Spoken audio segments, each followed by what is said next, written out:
Okay, Freud's Last Session, a drama starring Sir Anthony Hopkins as Sigmund Freud and Matthew Good as C.S. Lewis, who have a probably fictional meeting in which they meet at Freud's house in London and argue about God on the eve of World War II. Here's a clip. Well, you have a wonderful home. Thank you. How long have you lived here? 1 year and 4 months. My daughter Anna tried her best to replicate our home in Vienna. You also are not a native of this country, am I correct? I was born in Belfast, but I've been here since I was sent to boarding school at the age of 9. Yeah. We all try so valiantly to leave our past and our childhood memories, do we not? But they will never leave us, will they? Yeah. Not the sorrows of the world. Now, the reason I said probably fictional is because there's a thing at the end which says that apparently Freud met with an unidentified Oxford Don in the final days of his life. Could it have been C.S. Lewis? Who knows? For the purpose of this, let's pretend it was. So directed by Matthew Brown, who co-wrote it with Mark St. Germain, who wrote the stage play, which was itself adapted from a book called The Question of God. And, being a stage play adaptation, it is stagey.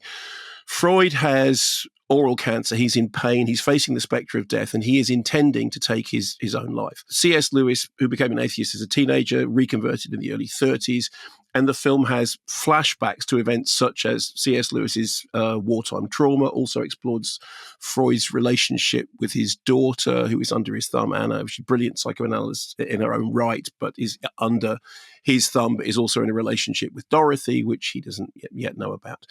And there's a point in the film when Freud declares that when the time comes, he is going to take his own life, which apparently he probably did with an overdose of morphine. Here, the only overdose that has been taken is an overdose of acting pills, because there is lots and lots of acting. There's like weird noises between lines. They're saying some things very quietly and then saying other things out loudly and then walking around generally complaining about teeth and gazing off stage whilst thinking about God.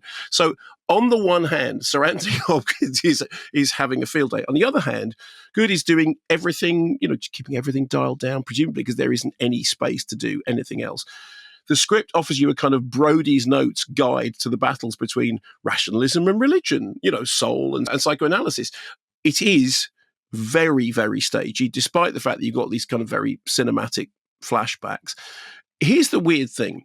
Unlike psychoanalysis, which I have been in for a few years, it doesn't dig very deep. There's a point in it at which Freud says, I'm less interested in what my patients tell me than the things that they don't tell me, which is the show don't tell thing, which is kind of ironic in a film in which there is nothing that is left unsaid, in which there is nothing that is left undemonstrated and unclarified. I mean, it doesn't matter, for those of the hard of thinking at the back of the auditorium, there is nothing here that you will miss. We see flashbacks that would better be imagined.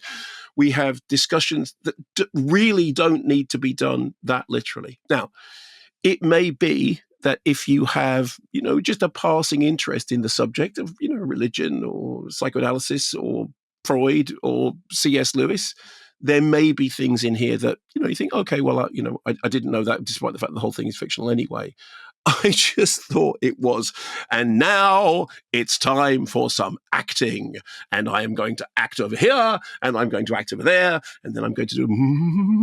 I think it's just standing there going, okay, yeah, you just get on with that, because obviously I'm the second banana in this, and there is no way I can go up against Sir Anthony Hopkins as Sigmund Freud. It did sound as though Sir Anthony was making absolutely no attempt at all at changing his voice. He's just being Anthony. He's not slightly Welsh. Here's the weird thing. He has a non-specific Middle European accent that every now and then becomes Welsh. And what happens is it becomes Welsh when he becomes agitated. So it's like the more agitated Freud gets, the more he moves into the valleys. I mean, it is the weirdest thing.